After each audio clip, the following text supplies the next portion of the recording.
Jalan-jalan bersorang, makan-makan bersorang, lepas semua sorang.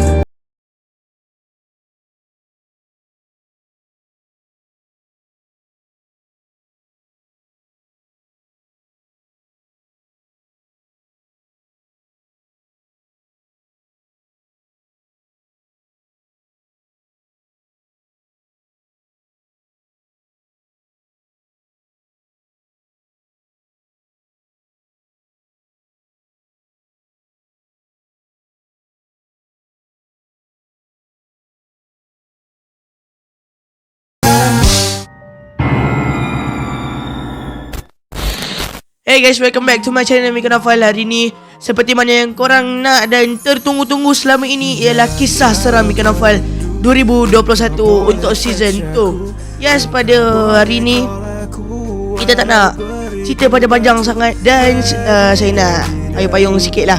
Siapa yang belum tengok vlog Legoland part 1, part 2 and part 3 dan deleted scene, korang boleh pergi check dekat playlist Mika Naufal. Hari ni kita akan teruskan dengan kisah seram kita yang pertama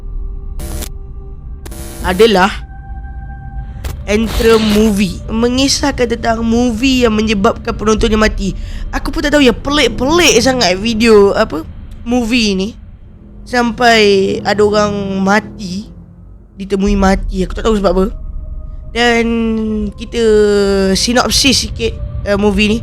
Movie Antrum ini telah membunuh sekitar 86 orang semasa ditayangkan di sebuah filem yang dipanggil filem yang menakutkan dan mengandungi sumpahan yang membunuh penonton. Filem ini telah ditayangkan di Jepun untuk pertama kalinya. Filem ini mengisahkan tentang seorang abang dan kakak yang sangat kecewa sebab anjing peliharaan diorang tu mati dan diorang memutuskan untuk pergi ke neraka untuk mengambil kembali jiwa anjing mereka. Dan menurut pengarahnya David Emito dan Michael Laichini, dan ada petikan rahsia dalam filem yang hanya dapat dilihat oleh sebilangan penonton. Dan jika ada anda yang melihat bahagian ini, maka anda pasti akan mati. Wallahualam bisawab, kerana mati itu di tangan Tuhan dan tiada sesiapa yang boleh mengetahui bila dia mati dan bila seseorang itu mati. Dan kalau ada bercerita macam tu, itu adalah cerita fiction. Fiction tu maksudnya bukan kisah benar, tetapi dia boleh dilakukan semula ataupun diceritakan di dalam novel atau buku. Yes, that's it. And then mereka berdua menegaskan sekiranya sumpahan dalam filem ini nyata. Oh, tu je, tak habis lah. Lepas tu, sebagai contoh, ketika ditayangkan di Festival Filem Budapest pada tahun 1988, lama dah cerita ni, panggung wayang terbakar dan 86 penonton filem itu mati.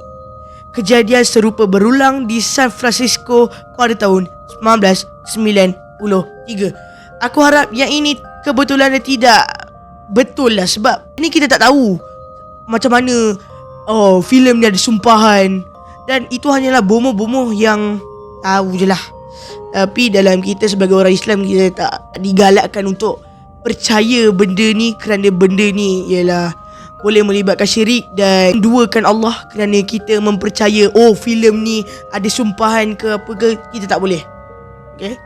And sebanyak 30 penonton filem itu terbunuh. Dan setelah teater filem itu meletup, Antrum dilaporkan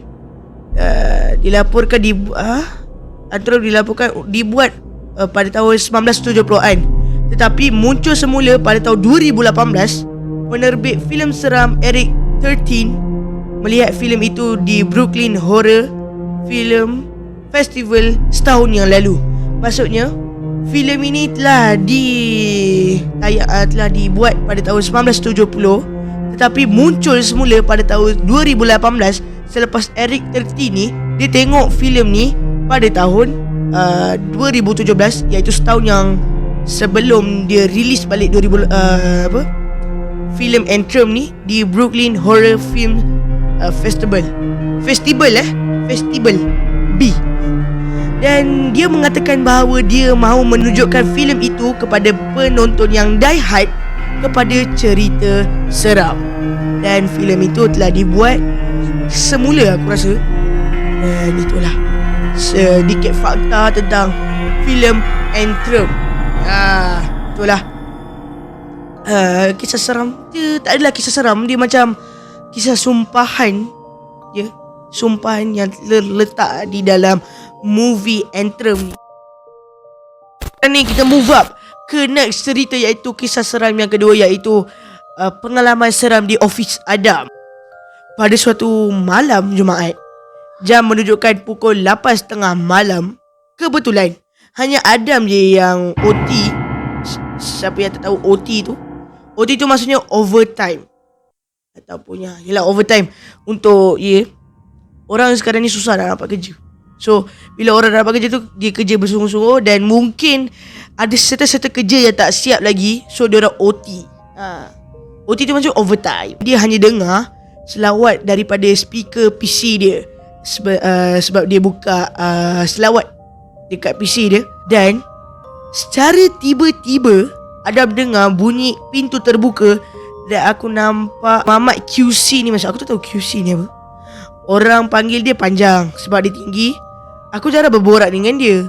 Kalau bercakap pun bila perlu. Masa dia masuk office, bukan dia je yang masuk, tapi ada bau wangi yang pekat sampai sakit hidung Adam. Aku tak tahu bau wangi, mungkin bau Allahualam bisawab lah. Dan dia terbau perfume perempuan pula. Adam pun diam dan sambung buat kerja. Adam tengok Mamat Panjang tu duduk diam dekat tempat dia buat kerja tu, dan dia tak buat apa-apa langsung. Dan dia nak tegur sebab malas nak fikir siapkan kerja. Dan hampir 1/2 jam, aku orang kira dari sini 1/2 jam tu macam mana kan, dia rasa macam tak sedap hati. Sebab Mamat tu asyik diam je. Mamat Panjang tu asyik diam je. Dan dia macam tak bergerak. Dia macam duduk je. Duduk. Lepas tu Adam pun tegur lah dia. Lepas tu Adam cakap, "Jang, kau overtime ke? Balik kau berapa ni?" Si Panjang tu, dia tak cakap apa-apa. Dia pandang depan je tanpa dia jawab soalan Adam. Adam sambil ketuk meja dan rasa macam cakap dengan dinding. Adam ni cepat panas hati. Kalau dia tanya orang tak jawab, dia rasa panas lah. Dan Panjang tu cakap balik, "Aku tak balik." Tapi macam bukan suara dia. Walaupun aku seorang yang berani hati untuk menggelodak rasa tak sedap. Sebab dah rasa lain macam. Bau wangi daripada si Panjang ni pun makin lama makin menusuk hidung aku. Aku sejak tadi rasa tak sedap hati dan mula tukar fikiran nak siap-siap kemas barang dan balik. Sedang Adam kemas beg, tiba-tiba mesin fotostat berbunyi dan keluar kertas dari printer itu sendiri. Seolah-olah ada orang sedang print. Adam mula rasa pelik, dan sebab dia dengan Panjang je yang ada dekat dalam office tu. Dan Adam pandang si Panjang tu je. Print tak berhenti-henti memprintkan kertas. Adam bangun, pergi dekat mesin tu dan tekan button check monitor. Niat hati nak tengok nama PC siapa yang print tu. Alangkah terkejutnya bila aku tengok status tu kosong. Noh, seram. Maknanya tak ada orang pun yang print dekat situ. Adam kuatkan lagi semangat dia nak tengok kertas. yang keluar tu apa yang ditulisnya dalam kertas tu lah. Dan bila dia tengok kertas tu kosong je. Tapi bila dia toleh belakang, panjang dah tak ada. Bila panjang dah tak ada, dia cakap mana dia pergi. Lepas tu kalau dia keluar mesti dia bunyi pintu. Sebab dia cakap tadi kan, pintu office dia kalau buka memang berbunyi. Sebab tadi kan bila panjang tu masuk, dia dengar bunyi. Dan bila nak keluar masuk mestilah dengar bunyi. Aku buka pintu pun dengar bunyi juga. Lepas tu masa tu lah baru dia rasa seram.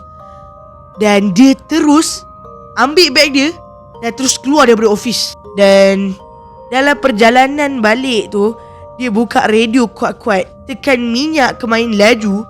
Sampai rumah mak tegur, kenapa pucat? Dan Adam jawab, tak ada apa-apa. Esoknya aku ceritalah kejadian semalam tu dekat member seorang ni. Dan dia pun terkejut sebab panjang tengah cuti balik kampung.